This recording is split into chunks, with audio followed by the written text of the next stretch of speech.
বুকুৰ স্পন্দনৰ শিৰোনামা তুমি, চানমাৰীৰ চান্দিনী তুমি।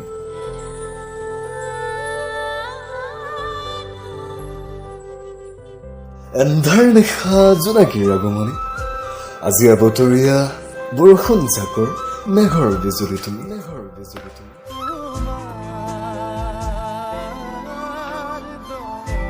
বৰষুণ জাকত তিতাৰ হেঁপাহতো নাছিল, মাথো জীয়াই থাকিব লাগে কাৰণে জীয়াই থকাৰ কথাহে আছিল।